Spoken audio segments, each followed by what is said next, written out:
الحمد لله رب العالمين والعاقبة للمتقين والصلاة والسلام على سيد الأنبياء والمرسلين محمد وآله وصحبه أجمعين. أما بعد فأعوذ بالله من الشيطان الرجيم. بسم الله الرحمن الرحيم. فبما رحمة من الله لنت لهم ولو كنت فظا غليظ القلب لانفضوا من حولك فاعف عنهم واستغفر لهم وشاورهم في الأمر. وقال الله تبارك وتعالى ولا تستوي الحسنة ولا السيئة ادفع بالتي هي أحسن فإذا الذي بينك وبينه عداوة كأنه ولي حميم وما يلقاها إلا الذين صبروا وما يلقاها إلا ذو حظ عظيم. وقال الله تبارك وتعالى إنما المؤمنون إخوة. وعن عبد الله بن عمر رضي الله عنهما قال قال رسول الله صلى الله عليه وسلم إن من خياركم أحسنكم أخلاقا. وعن أبي هريرة رضي الله عنه قال قال رسول الله صلى الله عليه وسلم أكمل المؤمنين إيمانا أحسنهم خلقا. وعن أبي الدرداء رضي الله عنه قال قال رسول الله صلى الله عليه وسلم إن أثقل شيء يوزع في ميزان المؤمن يوم القيامة خلق حسن. وعن عائشة رضي الله عنها قالت قال رسول الله صلى الله عليه وسلم إن المؤمن لا يدرك بحسن خلقه درجة قائم الليل وصائم النهار. وعن أبي حمزة أنس بن مالك رضي الله عنه خادم رسول الله صلى الله عليه وسلم عن النبي صلى الله عليه وسلم قال لا يؤمن أحدكم حتى يحب لأخيه ما يحب لنفسه. وكان النبي صلى الله عليه وسلم في دعائه اللهم أنت حسنت خلقي فحسن خلقي. وكان النبي صلى الله عليه وسلم يقول في دعائه واهدني لأحسن الأخلاق لا يهدي لأحسنها إلا أنت واصرف عني سيئها لا يصرف عني سيئها إلا أنت.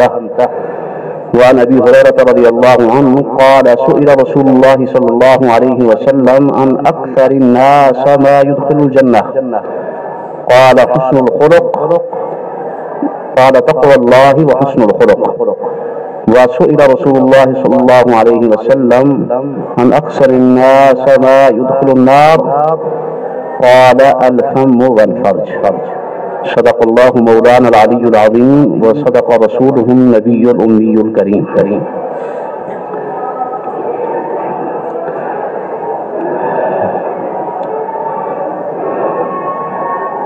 دین اسلام میں حسن اخلاق کا بہت اونچا مقام ہے. عام طور پر حسن اخلاق کا لفظ جب بولا جاتا ہے تو عام طور پر اس کا مطلب یہ لیا جاتا ہے کہ کسی سے اچھے انداز میں ملنا، اخلاق سے پیش آنا، اس کو حسن اخلاق کا مطلب لیا جاتا ہے. لیکن در حقیقت قرآن اور حدیث میں جس حسن اخلاق کی اہمیت ارشاد فرمائی گئی اور جس کی اتنی تاکید فرمائی گئی ہے اس کا مفہوم بہت وسیع ہے. حسن اخلاق کا آسان اور عام فہم معنی اچھا کردار ہے. حسن اخلاق سے مراد ہے کہ انسان کا کردار اچھا ہو، انسان کے معاملات دوسروں کے ساتھ اچھے ہوں، وہ اپنی زندگی میں کسی مسلمان کو تکلیف نہ پہنچائے، یعنی سنبھل کر زندگی گزارنے والے کو کہا جائے گا کہ اس کے اخلاق اچھے ہیں، جو اپنے قول، فعل اور ہر عمل کے اندر محتاط زندگی گزارنے والا ہے. مفتی اعظم پاکستان حضرت مفتی محمد شفیع صاحب رحمہ اللہ کا ایک شعر یاد آیا. میرے سادہ سا شعر پڑھتے تھے کہ ساری عمر اسی احتیاط میں گزری، ساری عمر اسی احتیاط میں گزری کہ یہ آشیاں کسی شاخ چمن پہ بار نہ ہو۔ سادہ سا شعر ہے لیکن یہ ایک شعر ہی حسن اخلاق کے معنی کو واضح کرتا ہے۔ بس حسن اخلاق اسی کو کہتے ہیں کہ پوری زندگی اس احتیاط میں گزرے انسان کی کہ میرے کسی قول سے، میرے عمل سے، میرے رویے سے کسی بھی انسان کو اور اللہ کی کسی مخلوق کو تکلیف نہ پہنچے۔ بس یہ بات سمجھ میں آ گئی تو سمجھ لیں کہ اس کو حسن اخلاق کی حقیقت سمجھ میں آ گئی۔ اور جس انسان کا کردار بلند ہو، اس کا کردار بے داغ ہو، تو وہ دنیا کا سب سے بڑا بہادر انسان ہوتا ہے۔ اچھا کردار بظاہر ایک معمولی اور بے قیمت سی چیز معلوم ہوتا ہے، لیکن در حقیقت اچھے کردار کے ذریعے انسان دنیا کی قیمتی سے قیمتی چیز خرید سکتا ہے۔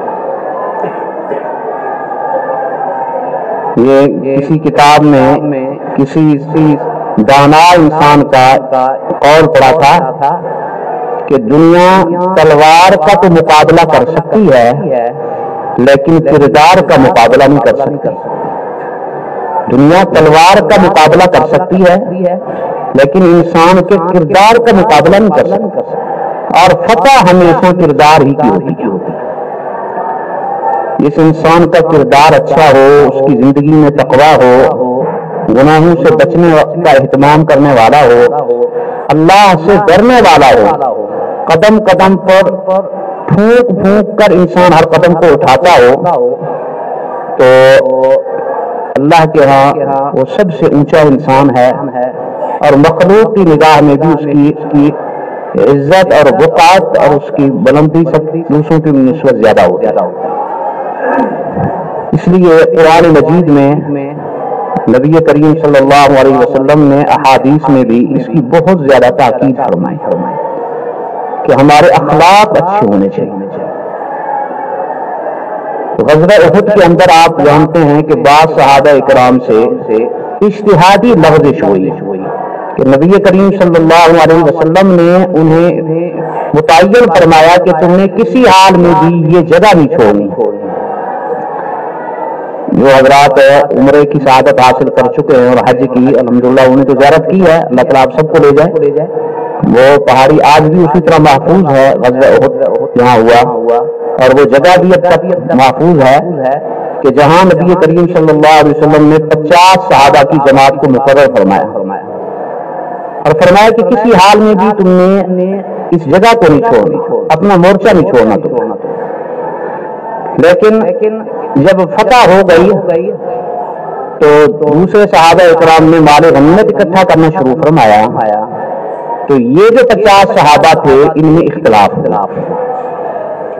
بعض صحابہ اکرام فرمانے لگے کہ آپ صلی اللہ علیہ وسلم کا مقصد یہ تھا کہ چاہے ہمیں شکست ہو یا کوئی بھی سخت سے سخت حالات اس کو نہیں چھوڑنا، جب فتح ہو گئی تو مقصد حاصل ہو گیا، اب اس جگہ کو چھوڑنے میں کوئی حرج نہیں، اس لیے وہاں سے ہٹے اور مال غنیمت جمع کرنے میں وہ بھی شامل ہو۔ بعض صحابہ اکرام جو ان کے امیر تھے، ان کے ساتھ کچھ صحابہ اکرام، انہوں نے کہا کہ حضور صلی اللہ علیہ وسلم نے فرمایا کسی حال میں بھی نہیں چھوڑنا، چاہے فتح ہو چاہے شکست ہو، اس لیے ہم تو اس کے پابند ہیں۔ بہرحال ان صحابہ اکرام سے اجتہادی لغزش ہوئی۔ حضرت خالد بن ولید رضی اللہ تعالیٰ عنہ جو اس وقت تک اسلام سے مشرف نہیں ہوئے تھے اور حالت کفر میں تھے، بلکہ کفار کی کمان کر رہے تھے، تو وہ چونکہ جنگ کے بڑے ماہر تھے اور جنگ کے اتار چڑھاؤ کو اچھی طرح سمجھتے تھے، تو ان کو سمجھ میں آ گئی بات کہ یہ موقع اچھا ہے کہ یہ سب حضرات تو غنیمت کا مال جمع کرنے میں مصروف ہیں، تو انہوں نے پیچھے سے دستہ لا کے اس جگہ پہ حملہ کر چنانچہ 70 صحابہ اکرام شہید ہوئے۔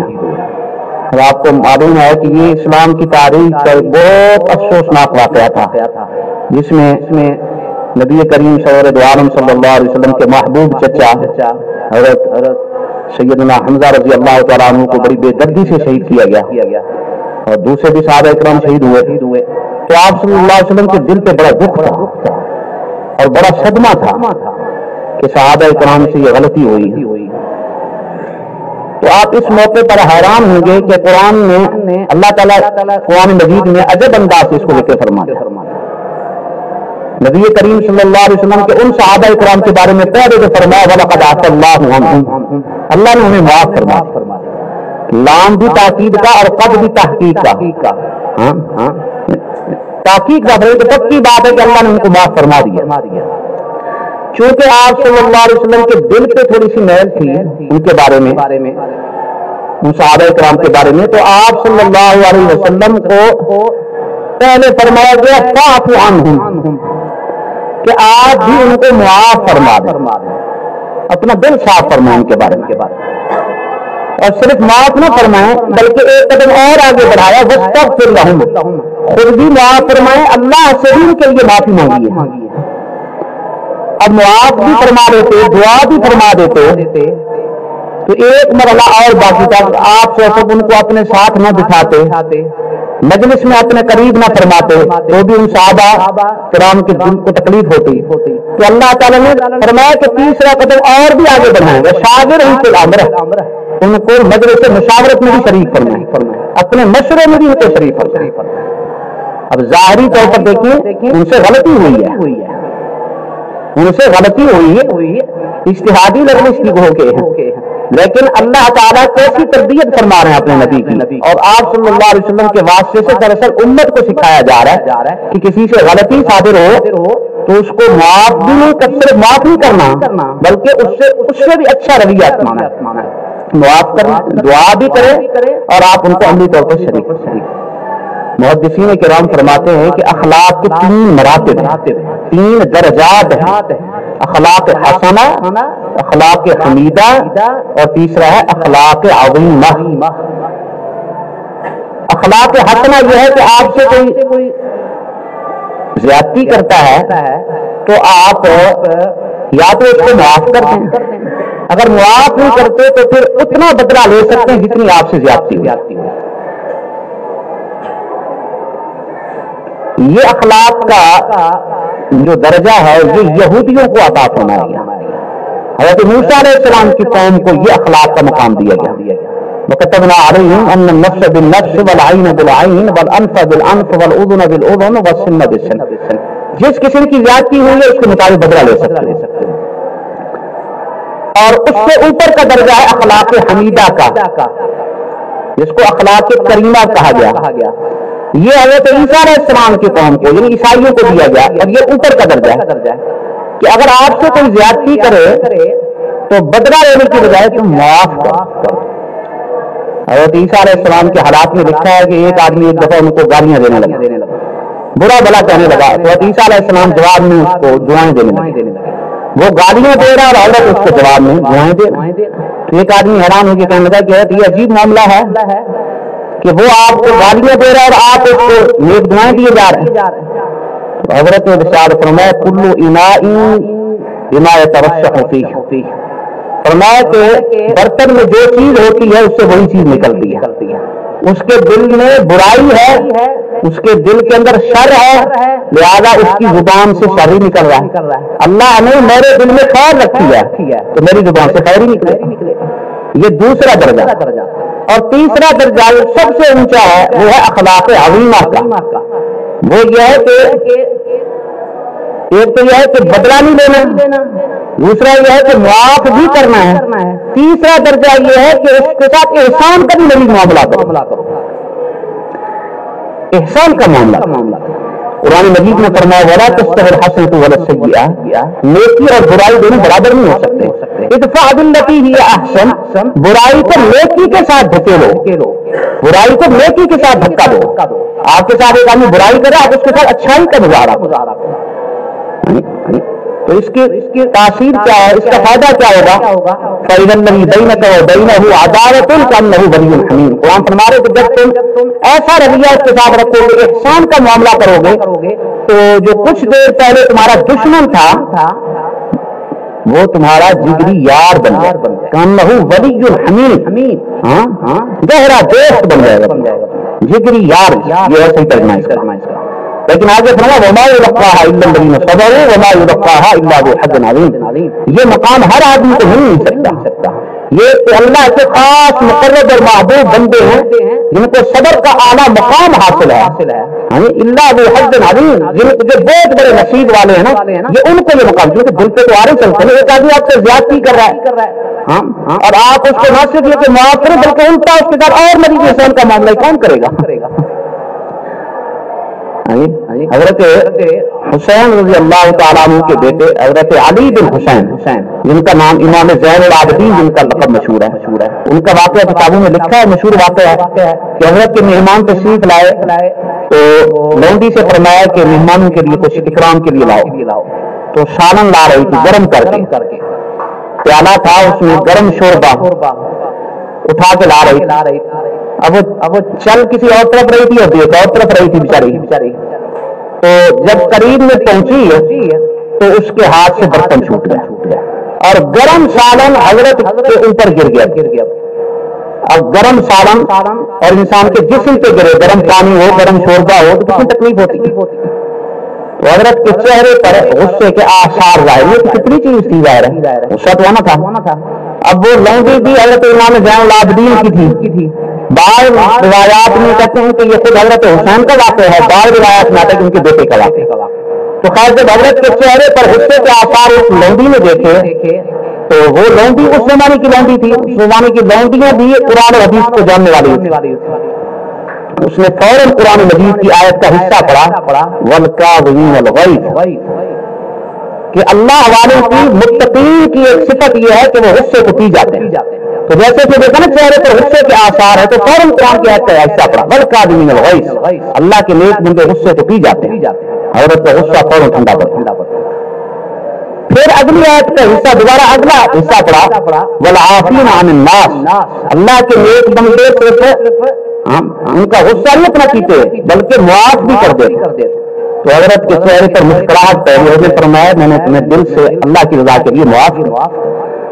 پھر اس نے آیت کا اگلا حصہ پڑھا واللہ یحب المحسنین، اور اللہ احسان کرنے والوں سے محبت فرماتا ہے، تو انہوں نے فرمایا جاؤ میں نے تمہیں اللہ کی رضا کے لیے آزاد کیا۔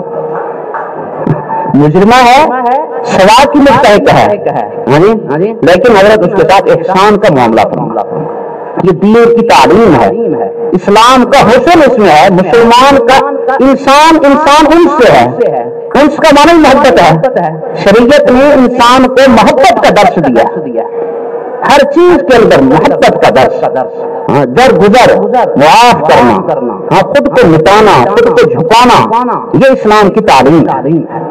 آج لوگ کہتے ہیں کہ غصے میں آتے ہیں کہ اینٹ کا جواب پتھر سے دیں گے، یہ اینٹ کا جواب پتھر سے دینا، یہ جملہ بتلا رہا ہے کہ اس کے اخلاق ٹھیک نہیں، یہ شخص صحیح طریقے سے اسلام کے عمل پیرا نہیں ہے، اگر صحیح معنی میں مسلمان ہوتا تو اینٹ کا جواب پتھر سے نہ دیتا، بلکہ اینٹ کا جواب وہ دعا سے دیتا۔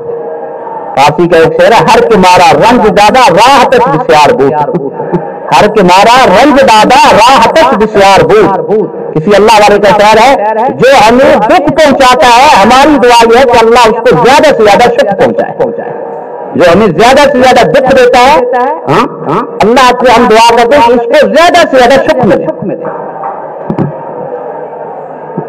شنیدن کے مردان راہ خدا، شنیدن کے مردان راہ خدا، دلے دشمنا ہم کر دند تنگ، ترا قوم میسر شود ای مقام کہ با دوستانت پیتار ہست جنگ۔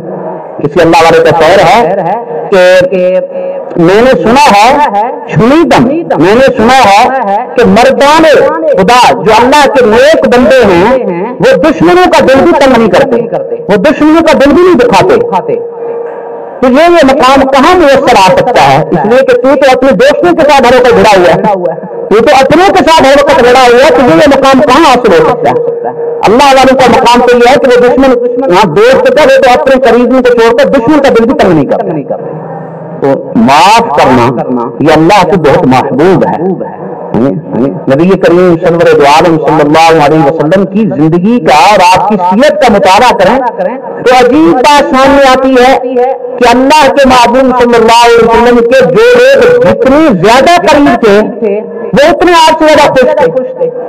ہمارا معاملہ تو الٹ ہے نا, ہمارا معاملہ برعکس ہے. جو جتنا قریب ہوتا ہے وہ اتنا ہم سے زیادہ تنگ ہے. میں اکثر آباد سے کہا کرتا ہوں کہ ہمارا حال یہ ہے کہ ہم باہر بڑے اخلاق سے پیش آتے ہیں. باہر ہمارا بڑا اخلاق ہوتا ہے, لوگوں سے ہم بہت کڑوی کثیری برداشت کرتے ہیں. دین کا جو کام کرنے والے لوگ ہیں وہ بھی باہر جا کے دوسروں سے کڑوی باتیں برداشت کر لیتے ہیں, مارے بھی برداشت کر لیتے ہیں, سخت رویہ ہم برداشت کر لیتے ہیں. لیکن ہمارا رویہ جو سب سے قریبی ان سے ہمارا رویہ اس طرح کا نہیں.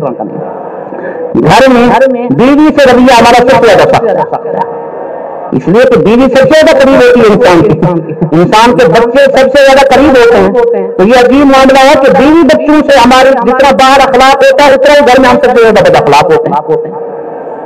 جن کے ساتھ ہمارے معاملات زیادہ ہوتے ہیں ان سے ہمارا رویہ ٹھیک نہیں ہوتا, ان سے ہمارا اخلاق اتنا کم درجے کا ہوتا ہے. کیونکہ اخلاق کا اعلیٰ درجہ یہ ہے کہ جن سے آپ کا زیادہ واسطہ پڑے آپ ان کے سامنے سہنا سیکھیں, ان کی ہر چیز کو برداشت کریں. قرآن مجید نے میاں بیوی کے بارے میں فرمایا ہن لباس لکم وانتم لباس لہن, کہ بیویاں تمہارا لباس ہے اور تم ان کا لباس ہو. لباس بدصورت انسان کو خوبصورت بنا دیتا ہے, اور لباس کی وجہ سے انسان کے سارے عیب چھپ جاتے ہیں.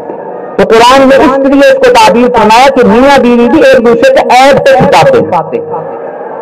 اس لیے کہ میاں بیوی اب ایک دوسرے کی کمزوری سے سب سے زیادہ میاں بیوی واقف ہے. انسان کی کمزوری کو جتنا اس کی بیوی جانتی ہے کوئی نہیں جانتا دنیا میں. سب سے زیادہ سب سے بڑی ممتحنہ انسان کی بیوی ہوتی ہے, سب سے بڑا امتحان لینے والی. 24 گھنٹے جس کے ساتھ گزرتے ہیں غصہ سب سے زیادہ بیوی پر آتا ہے, بچوں پر زیادہ غصہ آتا ہے. تو آپ کے تقویٰ کا ادھر مقام معلوم ہوگا کہ آپ کتنے بڑے متقی ہیں. لیکن یہ عجیب بات ہے کہ ذرا سا غصہ آئے تو ہماری حقیقت ساری کھل جاتی ہے. مولوی صاحب ہیں, مفتی صاحب ہیں, تبلیغی صاحب ہیں, حاجی صاحب ہیں, بزرگ ہیں, بڑے سے بڑے صفات والے آدمی کو جب غصہ آ جاتا ہے تو اس کی ساری حقیقت کھل جاتی ہے. پھر اس کو کچھ بھی نظر نہیں آتا. یہ نظر نہیں آتا میں نے داڑھی رکھی ہوئی ہے, میں نمازی ہوں, دیندار آدمی ہوں, لوگوں کا مقتدا ہوں, لوگوں کو دین سمجھانے والا ہوں, تو اس کی ساری حقیقت ایک طرف ہو جاتی ہے. اس کو یہ احساس نہیں ہوتا غصے سے. یہ اس غصے پر قابو پانا یہ اخلاق کا سب سے اعلیٰ مقام, یہ سمجھنا. اور اس کی بہترین پہچان میں نے بتا دی کہ جو آپ کے جتنے زیادہ قریب ہیں وہ اگر آپ سے خوش ہیں تو آپ سمجھ جائیں کہ آپ اخلاق کے اعلیٰ مقام پر پائے. اخلاق کے بارے میں اتنے بڑے فضائل ایسے تھوڑی بیان فرمائے. خود اللہ کے محبوب صلی اللہ علیہ وسلم فرمایا کہ رحمت من اللہ منکم, اللہ تعالیٰ کی آپ پر خاص رحمت اور اللہ کا آپ کے اوپر کرم ہے کہ آپ صحابہ کے لیے نرم ہو گئے. تو صحابہ آپ سے قریب ہیں. بڑے تم کا فضل غلیظ القلب, اگر آپ بد زبان اور سخت دل ہوتے تو ہم سب مومن ہونے کے سب سے بھائی جاتے آپ کو. نبی کریم صلی اللہ علیہ وسلم فرمایا جا رہا ہے اگر آپ صحابہ کے لیے نرم نہ ہوتے, آپ کا رویہ سخت ہوتا, آپ سخت دل ہوتے, روح ہوتے, سخت روح ہوتے, آپ پھر شروع ہوتے, پھر صحابہ آپ کے ساتھ چھوڑ کے بھاگ جاتے. تو میری آپ کی کیا حیثیت ہے؟ یہ اصل چیز جو ہے وہ یہ ہے. تو میں عرض یہ کر رہا تھا کہ دیکھیں آپ صلی اللہ علیہ وسلم کی سیرت کا مطالعہ فرمائیں تو جو جتنا قریب وہ اتنا زیادہ آپ سے خوش. مردوں میں سب سے زیادہ قریب آپ سے سیدنا ابو بکر صدیق تھے, آپ سب جانتے ہیں, اور وہی سب سے پہلے اسلام لائے. معلوم ہو کہ سب سے زیادہ قریب تھے تو اسلام لائے نا, آپ سے خوش تھے تو اسلام لائے. حضور پر سب سے زیادہ ان کا اعتماد ہے, کبھی تو سب سے پہلے کی انہوں نے اسلام لانے میں کلمہ سب سے پہلے انہوں نے پڑھا. مردوں میں بچوں میں آپ کے قریب سب سے زیادہ علی رضی اللہ تعالیٰ عنہ تھے, آپ کے چھوٹے بھائی تھے, چچا لال بھائی تھے آپ کے, اور آپ سے وسلم کی ہاتھوں میں ان کی پرورش ہوئی. تو سب سے زیادہ بچوں میں وہ قریب تھے, اس لیے سب سے پہلے اسلام لائے بچوں میں. اور خواتین میں سب سے زیادہ ان کی بیوی قریب تھی, حضرت اماں خدیجہ رضی اللہ عنہا آپ ان کے سب سے زیادہ قریب تھی. تو عورتوں نے سب سے پہلے اسلام ہی لائی. یہ عجیب معاملہ ہے. غلاموں میں حضرت زید بن حارثہ سب سے زیادہ قریب تھے, اس لیے وہ سب سے پہلے انہیں کلمہ پڑھا. یہ کیا معلوم ہو رہا ہے؟ یہ معلوم ہو رہا ہے کہ جو آپ کے وسلم کے سب سے زیادہ قریب ہے, سب سے زیادہ خوش بھی تھے آپ صلی اللہ علیہ وسلم سے. اور آج ہمارا معاملہ اس کے برعکس ہے. دنیا میں دیکھیں سب سے زیادہ قریب جو ہے انسان کا بھائی ہوتا ہے. بھائی انسان کے سب سے زیادہ قریب ہوتا ہے دنیا کے معاملے میں اور آخرت کے معاملے میں بھی. حضرت موسیٰ علیہ السلام کو جب نبوت ملی اور ان کو حکم دیا گیا کہ آپ نے فرعون کے پاس جانا ہے،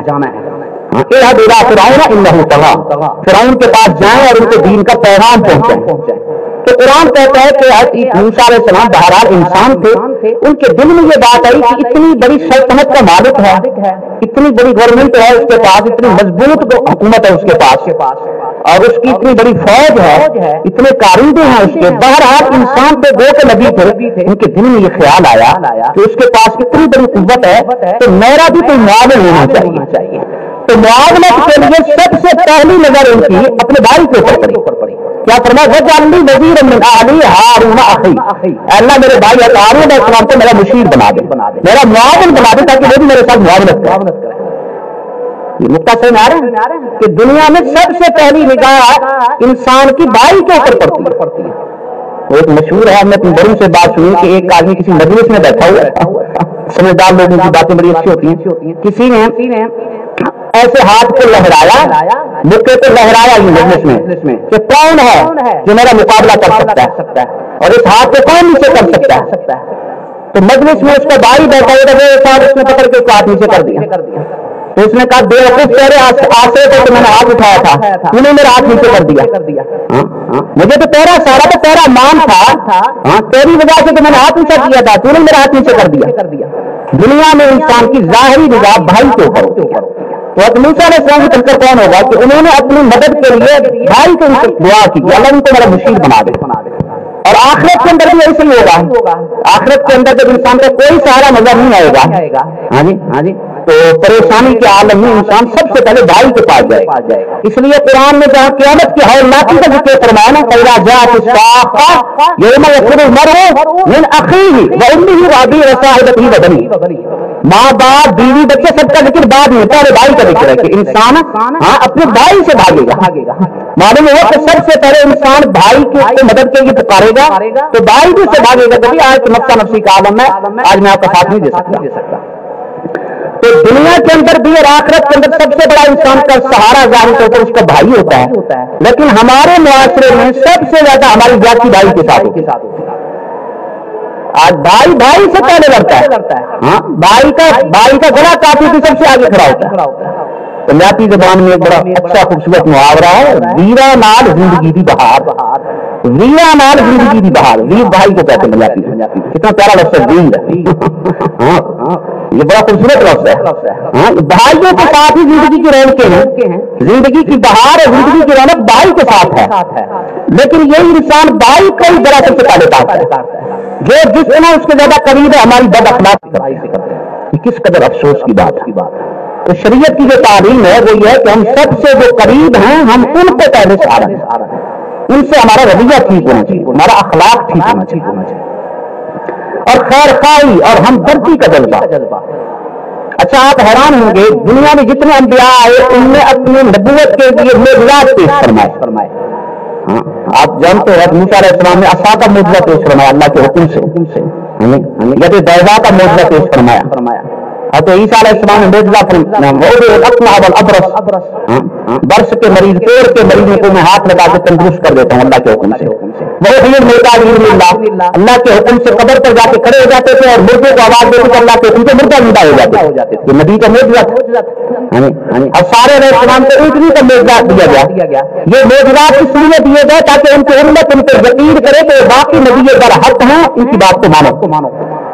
اور نبی کریم سرور عالم صلی اللہ علیہ وسلم سے کوئی معجزہ مانگا گیا تو آپ نے اس کے جواب میں کوئی ظاہری معجزہ نہیں دکھایا، ویسے تو آپ کے معجزات بہت زیادہ ہیں اور امت نے محدثین نے تقریباً 400 معجزات کا ذکر فرمایا، لیکن سب سے بڑا معجزہ جس کا ذکر قرآن نے آپ کی زبان میں فرمایا، جب آپ سے آپ کی نبوت کے بارے میں پوچھا گیا کہ کیا دلیل ہے تو آپ نے فرمایا فقد لبثت فیکم عمرا من قبل افلا تعقلون، ہاں میں اپنی زندگی کی 40 بہاریں تمہارے اندر گزار چکا ہوں، میں اپنی زندگی کی 40 بہاریں، زندگی کے 40 تمہارے سال تمہارے اندر گزار چکا ہوں، کیا تمہیں میری زندگی نظر نہیں آتی، تمہیں سمجھ نہیں ہے، کیا تمہیں میری زندگی کے اندر کوئی چیز دیکھی ہے؟ جس کو اور عجیب بات ہے کہ آپ صلی اللہ علیہ وسلم کو دشمنوں نے مجنون تک کہا ہے، آپ کو ساحر کہا، جادوگر کہا، آپ کو کاہن تک کہا گیا، لیکن کسی کی یہ جرأت نہیں ہوئی کہ کوئی آپ صلی اللہ علیہ وسلم کے اخلاق پہ حملہ کر۔ کسی نے معاذ اللہ یہ نہیں کہا کہ آپ صلی اللہ علیہ وسلم کی آنکھ میلی ہے، آپ صلی اللہ علیہ وسلم کے اخلاقی کوئی شکایت کا مظاہرہ نہیں کیا۔ کسی نے یہ نہیں کہا کہ آپ صلی اللہ علیہ وسلم خائن تھے، بلکہ دشمن بھی صادق الامین کہتے ہیں۔ یعنی آپ صلی اللہ علیہ وسلم کی زندگی اور آپ کا کردار اور آپ کی سیرت، یہ آپ صلی اللہ علیہ وسلم کی نبوت کا سب سے بڑا معجزہ۔ میں نے جیسے شروع میں یہ بات کہی کہ دنیا تلوار کا مقابلہ کر سکتی ہے لیکن کردار کا مقابلہ نہیں کر سکتی، اور فتح ہمیشہ کردار کی ہوتی ہے۔ تو دیکھیں آپ صلی اللہ علیہ وسلم نے اپنے کردار کو پیش فرمایا، اپنی زندگی کو پیش فرمایا کہ میری زندگی جو ہے ہاں یہ ہے صاف کتاب کی طرح، کھلی کتاب کی طرح، اس کو دیکھو۔ اگر آپ کو میری زندگی کے اندر کوئی رکھنا نظر آتا ہے، اس میں کوئی شگاف نظر آتا ہے، کوئی کمی محسوس ہوتی ہے تو نہ مانو میری بات۔ 40 سال بڑی زندگی ہوتی ہے، ایک بچہ 40 سال کی عمر میں بڑا ہو کر جوان ہو جاتا ہے، ہاں جی بچوں والا بن جاتا ہے انسان۔ تو 40 سال کی ایک بے مثال زندگی آپ نے گزاری، اور وہ آپ کی نبوت کی سب سے بڑی دلیل بنی۔ ہمارے اکابر ایسی خیر خواہی فرماتے تھے، اصلاح کی مثالیں کرتے تو حیرت ہوتی ہے کہ کیا زندگیاں تھی ان کی، ایک ایک کے ساتھ خیر خواہی، ہمدردی کا جذبہ۔ حضرت یہ جنگ یرموک کا واقعہ تو آپ نے سنا ہوگا نا، مشہور واقعہ ہے کہ جنگ یرموک کے اندر 3 صحابہ کرام تڑپ رہے تھے تکلیف کی وجہ سے، اور بالکل ان کی شہادت کا وقت قریب تھا، اتنے شدید زخمی تھے کہ ان کا بچنا محال تھا۔ تو ایک صحابی کے عزیز ان کے قدم تھے، چچا بھائی تھے، وہ بھی زخمی پڑے ہوئے تھے، ان کے بعد 2 صحابی اور پڑے ہوئے، تو انہوں نے پکارا العطش کا پایا، بیچ میں پیاس لگی ہوئی، پانی پلاؤ جلدی سے۔ زخمی بندے کو ویسے پیاس زیادہ لگتی ہے، تو انہوں نے جب پانی مانگا تو وہ جلدی سے گیا، انہوں نے گلاس پانی کا پیش کیا۔ جب پانی کا گلاس پیش کیا تو وہ جو صحابی تھے ان کے عزیز، انہوں نے دیکھا کہ میرا ساتھ والا بھائی وہ بھی تڑپ رہا ہے، تو انہوں نے اپنا منہ بند کیا اور اشارہ کیا کہ ساتھ والے کو پلا دو۔ تو ان کے پاس لے کے جانے لگے تو دوسرے صحابی نے تیسرے کو دیکھا کہ وہ تڑپ رہا ہے پیاس کی جاتی، انہوں نے اپنا منہ بند کیا کہ میں نہیں پیوں، ان کو پلاؤ۔ اور وہ جب تیسرے کے پاس گئے تو وہ جان میں شہادت نوش کر چکے۔ اب واپس آئے کہ میں ان کو پلاتا ہوں تو دوسرے کے پاس آئے وہ بھی شہید ہو چکے، پھر جب پہلے کے پاس آئے پھر ان کو پلا لیتے ہیں تو وہ بھی دنیا سے رخصت ہو چکے۔ کیا ایسی کوئی اتنی بڑی مثال کی ملے گی دنیا کے اندر؟ عین موت کے وقت میں اتنی شدت کی پیاس لگی ہوگی، اور عین اس وقت میں ہمدردی اور خیر خواہی سے یہ جذبہ ہے کہ میری بجائے میرا بھائی پہلے پی لے۔ کتابوں میں ایک واقعہ پڑھا تھا، ایک بزرگ گزرے ہیں ابو الحسن نوری رحمہ اللہ، عجیب واقعہ پڑھا، مجھے یاد آ گیا، وہ یہ غالباً ابو جعفر منصور جو بادشاہ گزرا ہے اس کے دور کا واقعہ ہے۔ ابو جعفر منصور بڑا ظالم بادشاہ تھا، اس کی خوبیاں بھی تھیں لیکن بہرحال وہ ظالم بھی تھا۔ اس نے ایک فتویٰ طلب کیا حضرت ابو حسن نوری رحمہ اللہ سے، بڑے عالم تھے اپنے دور کے، بہت بڑے امام تھے، تو اپنے مطلب کا فتویٰ لینا چاہا۔ اب حضرت تقویٰ والے آدمی تھے، اتنے بڑے عالم تھے، تو انہوں نے فتویٰ اس کے خلاف دیا، بادشاہ کے مطلب کے خلاف فتویٰ دیا۔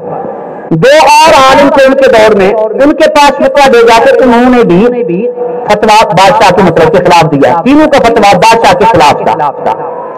بادشاہ کو بڑا غصہ آیا کہ میں وقت کا حکمران ہوں اور یہ میری ماتاتی میں رہ رہے، میری رعایا ہے، اور انہوں نے فتویٰ میرے مزاج کے مطابق نہیں دیا۔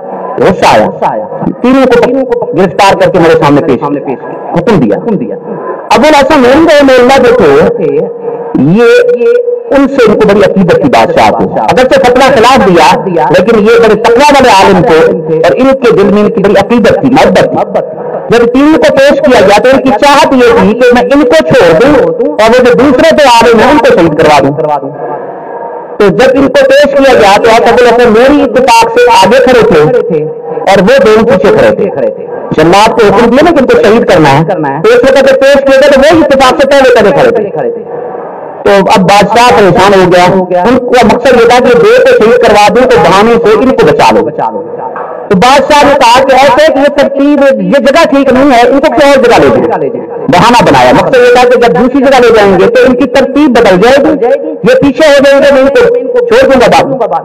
لیکن جب وہاں پر رہے تو جان بوجھ کے آگے کھڑے ہو گئے۔ تیسری دفعہ پھر جگہ تبدیل کی تو پھر اتفاق سے حضرت پھر آگے آ گئے۔ بادشاہ بڑا پریشان مجبور ہو گیا، اس نے تنہائی میں ان کو بلایا، ان کا بھی سیدھی سی بات یہ ہے کہ مجھے آپ پر بھی غصہ ہے، فتویٰ آپ نے بھی میرے مزاج کے خلاف دیا ہے، لیکن مجھے بہرحال آپ سے عقیدت ہے، میں آپ کو بتانا چاہتا تھا، لیکن آپ تینوں دفعہ آپ پہلے آگے آ گئے. تو حضرت فرمانے لگے کہ میں سمجھ گیا تھا آپ کا مطلب، میں بھی اسی لیے آگے ہو رہا تھا، اور میری چاہت یہ تھی کہ آپ کیوں آگے آئے، جب آپ کو پتا ہے کہ میں تو شہید کروا رہا تھا. تو میں صرف اس لیے آگے آیا، میری چاہت یہ تھی کہ جلاد مجھے پہلے قتل کرے، شہید کرے، تاکہ جتنی دیر مجھے قتل کرنے میں جتنا وقت لگے گا اتنی دیر میں میرے دونوں بھائیوں کو زندگی مل جائے گی، اتنی دیر ان کو زندہ رہنے کا موقع مل جائے گا. میری یہ سوچ وقت بادشاہ حیران ہو گیا، اس نے ہاتھ جوڑے اس نے آپ زور میں تین کو اللہ کی ذات کے لیے معاف کر. یہ اندازہ کریں اتنی بڑی مثال ہے. امام ابو حنیفہ رحمہ اللہ کپڑے کی تجارت فرماتے ہیں. ایک دفعہ ظہر کی نماز کے بعد دکان بند کرتے اور واپس، اور ہمارے معاشرے میں دکانیں کم بند ہوتی ہیں، کم از کم 9 بجے میں کل میرا آپ کو آج کل. تو حضرت دوپہر کو ظہر کے وقت دکان بند کر کے آ رہے ہیں. کسی نے کہا کہ حضرت ظہر کے وقت یہ دکان بند کرنے کا تو وقت نہیں، دکان تو آج شام کو بند کرتے ہیں. اور مان لگے یار بات تو ٹھیک ہے آپ کی، لیکن اصل میں آج بادل ہیں، آج بادل تھے، اور بادل جب ہوتے ہیں تو گاہک کو اچھے اور گھٹیا درجے کے کپڑے کے درمیان فرق نہیں محسوس ہوتا، اچھی طرح نظر نہیں آتا کپڑا. ہاں روشنی کی تو صحیح طریقے سے نہیں ہوتی تو کپڑے کی صحیح پہچان نہیں کر سکتا. تو میں نے یہ سوچا کہ ایسا نہ ہو کہ میرے اس رویے کی وجہ سے کوئی مسلمان دھوکے کا شکار ہو جائے، اس لیے میں نے دکان پہلے بند کر دی. حضرت عبداللہ ابن مبارک رحمہ اللہ بہت بڑے محدث ہیں، ان کو امیر الحدیث کا لقب دیا گیا. اور اسماء الرجال کی جو کتابیں ہیں جن میں محدثین کے حالات لکھے ہیں، آپ حیران ہوں گے کہ جتنی تعریف حضرت عبداللہ ابن مبارک کی گئی ہے اتنی تعریف امام بخاری رحمہ اللہ کی نہیں کی گئی. یعنی ایسے متفق علیہ امام ہیں کہ ان کے اوپر آج تک کسی نے انگلی نہیں اٹھائی. حالانکہ دوسرے علماء کے بارے میں کچھ نہ کچھ باتیں کہی گئی ہیں، علمی لحاظ سے فنی لحاظ سے کمزوریاں بیان کی گئی، لیکن یہ واحد امام ہے جن کی سب سے زیادہ تعریف کی گئی. جو حدیث اور فقہ کے بہت بڑے امام ابو حنیفہ رحمہ اللہ کے شاگرد، ان کا واقعہ مشہور ہے کہ ان کے پڑوسی یہودی جو ہے وہ مکان بیچنے لگا، اور کسی کو پتا چلا وہ مکان لینا چاہتا تھا. وہ آگے میں سنا کہ آپ یہودی سے کہا کہ آپ بیچنا چاہتے ہیں مکان، اتنی کیا قیمت ہے؟ یہ 2000 دینار دوں گا. وہ کہنے لگا کہ میں ساری معلومات کر چکا ہوں، مکان یہاں جو ہے یہاں مکان کی اوسطن قیمت 1000 دینار ہے، آپ 1000 دینار زیادہ بتا رہے ہیں. بالکل آپ ٹھیک ہے نا، قیمت 1000 دینار ہے مکان کی قیمت 1000 دینار ہے. دوسرے 1000 دینار عبداللہ بن مبارک کی پڑوس کی قیمت ہے. قیمت تو میرے مکان کی 1000 دینار ہے، دوسرا جو 1000 دینار ہے وہ حضرت کے پڑوس کی قیمت لگا رہا ہوں کہ ایسا پڑوسی آپ کو کہیں نہیں ملے گا. یہ اللہ کے ولی ہیں، اتنے قیمتی انسان ہیں، ان کا پڑوس بھی تو آپ کو دے رہا ہوں نا. تو دوسرا آ جائے ڈبل قیمت لگا دی دکان کی. یعنی آج کل کے لحاظ سے آپ 50 لاکھ اگر قیمت ہے 1 کروڑ قیمت ہے، کون لے گا جی؟ یعنی 50 لاکھ تو قیمت ہے مکان کی، 50 لاکھ دگنی قیمت لی ان کے پڑوس کی وجہ سے. عجیب واقعات ہیں تو مبارک رحمہ اللہ کی. ایک واقعہ سناتا ہوں کہ ایک آدمی ان کے پاس آیا اور کہنے لگا کہ حضرت میں بہت غریب آدمی ہوں اور میں بہت مقروض ہو گیا ہوں، اگر آپ اللہ کے رضا کے لیے میری مدد فرمائیں گے تو میری پریشانی دور ہو جائے گی. کتنا قرض دینا ہے آپ نے؟ کہنے لگے جی میں نے 700 دینار دینا. غور سے سنو، کتنا جی؟ 700 دینار. حضرت نے کاغذ پہ لکھا 7000 دینار اور کہا کہ یہ جو میرا سیکرٹری ہے نا، میرا نائب فلاں دفتر میں بیٹھا ہوا ہے، اس کو جا کے دے دو تمہیں پیسے مل جائے. اس کو بتایا نہیں کہ اتنے لکھے، اس نے مانگے تھے 700 دینار. 700 دینار کا مطلب آپ یہ سمجھ لیں کہ آج کے جا کے 7000 روپے سمجھ لیں. 700 دینار اور حضرت نے کتنے لکھے؟ 7000 دینار. جب سیکرٹری کے پاس گیا اس کو جا کے اس نے کہا کہ جی مجھے آپ 700 دینار دے دیں. حضرت نے فرمایا 700 دینار یہ ترتیب لکھ دی ہے. وہ سادہ آدمی کو پتہ نہیں چلا. اب سیکرٹری نے پڑھا کہ اس کو لکھا تھا 7000 دینار. کہنے لگے آپ 700 دینار کا کہہ رہے ہیں، حضرت نے 7000 دینار. چلے میں حضرت سے تصدیق کر کے آپ جب حضرت کے پاس گیا سیکرٹری ان کا پوچھنے کے لیے تو حضرت پریشان ہو گیا اور میں کاغذ مجھے دو. اب حضرت نے اس کے اوپر 7000 دینار کو کاٹا اور لکھ دیا 14000 دینار. اور فرمایا جب بولنا نہیں قوموں کی جا کے پیسے اس کو دے. وہ پابند تھا، اس نے جا کے 14000 دینار کا کاٹ دیا. ہم کا ادھر کے چہرے کو دیکھ کے 14000 دینار. اس کو یعنی چند 100 چاہیے تھے، 1000 کے لاکھوں کی رقم مل گئی. وہ بڑا پریشان کرنے کے آپ 14000 دینار کا حضرت نے فرما دی میں تو دونوں کا پابند. یہ چلا گیا.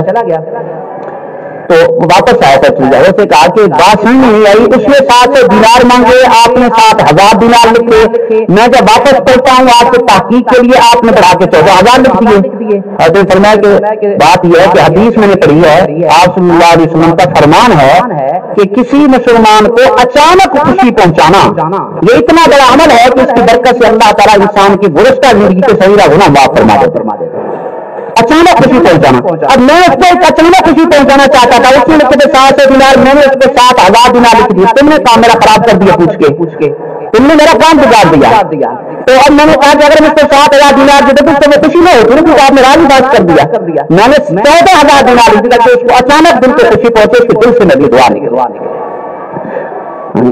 یہ تھے ہمارے، آپ حیران ہوں گے، ہمارے دارال دیوبند میں ایک بہت بڑے بزرگ گزرے، حضرت میاں سید اصغر حسین صاحب رحمہ اللہ، مفتی اعظم پاکستان مفتی مشفی صاحب رحمہ اللہ کے استاد تھے۔ حضرت نے ان کا واقعہ بیان فرمایا کہ میں ایک دفعہ ان کی خدمت میں گیا، میرے پاس وقت تھا، چھٹیاں تھیں مدرسے میں، تو میں نے کہا کہ رات حضرت کے پاس گزارتا ہوں۔ جب عشاء کی نماز پڑھنے کے لیے ہم مسجد میں گئے، واپس جب آنے لگے تو اچانک چلتے چلتے حضرت نے ایک گھر کے پاس سے اپنی جوتی اتار دی، اچانک ہی چلتے تھے جوتی اتار کے ہاتھ میں پکڑ، بہت پریشان ہو۔ میں نے کہا کہ وجہ سمجھ نہیں، کافی دیر تک چپل ہاتھ میں پکڑے رہے اور آگے چل کر پھر جوتی پہن لی۔ میں نے کہا کہ وجہ سمجھ نہیں آئی، تو حضرت نے فرمایا کہ بات تو راز کی ہے لیکن آپ کو بتا رہا ہوں، آپ چونکہ اصرار کر رہے ہیں، وہ یہ ہے کہ میں نے یہاں میرے پڑوس کے اندر ایک طائفہ عورت رہتی ہے، بدکار عورت جس کا دھندا غلط ہے، وہ جوانی کے اندر بڑی خوبصورت تھی اور تھی بھی غیر مسلمہ، غیر مسلمہ تھی، بڑی حسینہ تھی، بڑی دنیا اس کے پاس آتی تھی، لیکن اب وہ بیچاری بوڑھی ہو گئی ہے، اب وہ بوڑھی ہو گئی ہے، تو اب اس عمر کے اندر بھی وہ بیچاری کسی وقت امید لگا کے بیٹھتی ہے کہ شاید کوئی میرا کوئی چاہنے والا آ رہا ہو، تو میں اس کے قریب سے جب بھی گزرتا ہوں تو میں چپل اس لیے سے اٹھا لیتا ہوں، ہاتھ پکڑ لیتا ہوں کہ کہیں میرے قدموں کی آہٹ سن کر اس کے دل میں امید نہ پیدا ہو جائے کہ یہ میرا کسٹمر کو گاہک آ گیا۔ میں اس کو اس آس اور امید سے بھی بچانا چاہتا ہوں کہ کہیں اس کے دل کے اندر یہ امید نہ پیدا ہو جائے۔ اللہ کتنی بڑی احتیاط ہے کہ کسی غیر مسلمہ کا اور دنیا کا سب سے غلط دھندا کرنے والی عورت کہ اس کے دل میں امید آ جائے اور اس کو جو تکلیف ہوگی جا رہے میں تو آگے گزر جاؤں گا، تو اس کو جو تکلیف پہنچے گی میں اس کو تکلیف نہیں پہنچانا چاہتا۔ یہ کیسے لوگ تھے، کیا زندگی تھی، یہ اخلاق ہیں۔ تو اخلاق کا سب سے اونچا مقام یہ ہے کہ ہمارے کردار سے، ہمارے قول سے، ہمارے پیٹ سے، حتیٰ کہ ہمارے رویے سے کسی کو تکلیف نہ۔ اب یہ تو خطبے میں جو میں نے حدیث پڑھی میں تو اس کا ترجمہ نہیں کر سکا، وقت پورا ہو گیا، چلو انشاءاللہ پھر اگلی مجلس میں بات پوری کریں گے۔ اور آج کی بات کا خلاصہ یہ ہے کہ قرآن مجید میں اور احادیث میں سب سے زیادہ تاکید جو فرمائی گئی وہ انسان کے اخلاق کو درست کرنے کی۔ میں نے ایک حدیث حضرت ام عائشہ کی بھی پڑھی ہے اس خطبے میں، اس حدیث کا مفہوم یہ ہے، نبی کریم صلی اللہ علیہ وسلم نے فرمایا ان المؤمن لا يدرك بحسن خلقه درجات قائم الليل وصائم النهار، فرمایا کہ حسن اخلاق کا اتنا اونچا مقام ہے کہ اس کی وجہ سے انسان ان لوگوں کا مقام پا لیتا ہے جو دن کو ہمیشہ روزے کے ساتھ رہتے ہیں اور رات کو کھڑے ہو کر عبادت کرتے ہیں۔ گرمی کے دنوں کے اندر جو شدید پیاس کی حالت میں روزہ رکھتے ہیں، شدت گرمی کی شدت میں جو روزے کا اہتمام کرتے اور سردیوں کی راتوں میں کھڑے ہو کر گھنٹوں گھنٹوں مسلے پہ کھڑے ہوتے، دونوں کام سب سے مشکل ہے نا، گرمیوں کے دنوں میں روزہ رکھنا اور سردی کی رات میں ٹھنڈے پانی سے وضو کر کے سردی میں کھڑے ہو کر گھنٹوں گھنٹوں عبادت کرنا سب سے مشکل کام ہے۔ تو آپ نے فرمایا کہ اخلاق کی وجہ سے انسان ان کا مقام پا لیتا ہے، عبادت نہیں کرتا اگرچہ، ہاں روزہ نہیں رکھتا، اس کی عبادت نہیں ہو سکتی لیکن اس کا اخلاق اچھا ہے۔ اور میں بار بار کروں کہ اخلاق کا مطلب سے یہ نہیں ہے کہ خندہ روی سے ملنا، ہنس کے ملنا، یہ بھی اخلاق ہے، یہ ادنا درجہ ہے۔ اصل درجہ یہ ہے کہ آپ ایسی زندگی گزاریں، ایسی خوبصورت زندگی گزاریں کہ آپ کے کسی عمل کی وجہ سے کسی مسلمان کو تکلیف نہ پہنچے۔ ایسی زندگی گزاریں گے نا تو پھر بات بنے۔ ہمارے بڑوں نے بڑی پیاری بات کہی، مان لگے کہ ہم سے تو سندل کا درخت اچھا ہے، سندل کا بھی درخت ہے، یہ ہم سے اچھا ہے، انسان سے یہ درخت ہی اچھا ہے کہ جو کلہاڑا اس کو کاٹتا ہے اس کلہاڑے کے منہ کو وہ سندل کا درخت خوشبودار بنا دیتا ہے۔ انسان سے تو پھول کی وہ پتیاں ہی اچھی ہیں کہ جب انسان ان پھول کی پتیوں کو مسلتا ہے تو وہ پھول کی پتیاں ان ہاتھوں کو خوشبودار بنا دیتی ہیں۔ اور بیری کے درخت یہ بھی انسان سے اچھے ہیں، اگر آپ دیکھیں کہ انسان جو ہے بیری کے درخت کو پتھر پھینکتا ہے اور وہ جواب میں پھل پھینکتا ہے، اور مسلمان کیا کرتا ہے؟ اس کو کوئی بات کرے وہ میں 3 کا جواب پتہ سے دوں. اگر تم مجھے ایک کہے تو ایک کا 4 سنو گے جواب میں. یہ مسلمان کی شان نہیں. مسلمان کی شان یہ ہے کہ اپنے آپ کو مٹائے, اپنے آپ کو جھکائے, اور برداشت کرنے والا مادہ اپنے اندر پیدا کرے. حدیث میں ایک واقعہ آیا کہ نبی کریم صلی اللہ علیہ وسلم ایک موقع پر تشریف فرماتے, مشہور واقعہ, یہودی کچھ آئے. یہودی بڑے مکار قوم تھی, تو وہ الفاظ میں رد و بدل کرتے تھے. السلام علیکم کی بجائے انہوں نے آ کے کہا السلام علیکم. صرف لام گرا دینے سے معنی بالکل تبدیل ہو گیا. اس کا معنی السلام علیکم, تمہارے اوپر موت واقع ہو جائے. اتما ایسا کر میں سن رہی تھی تو وہ فوراً انہوں نے وہیں سے آواز دی السلام علیکم واللعنہ, تمہارے اوپر موت اور خدا کی پھٹکار ہو. تو نبی کریم صلی اللہ علیہ وسلم نے ان کو منع یا ایسا تو تحمل کا مظاہرہ. بعد میں آپ نے آپ نے حدیثوں کی بات نہیں سنی, کیا بکواس کیا, انہوں نے آپ کو بدعا دی ہے. تو آپ نے فرمایا کہ میں سمجھ گیا تھا, لیکن میں نے بھی جواب میں کہا علیکم, اور تمہارے اوپر بھی وہی ہے کہ مجھے کہہ رہے ہو. اور اس کے بعد آپ نے عجیب ایک روایت میں آپ نے عجیب جملہ فرمایا, عائشہ ما كان رزق في شيء الا زال وما نزع عن شيء الا شان.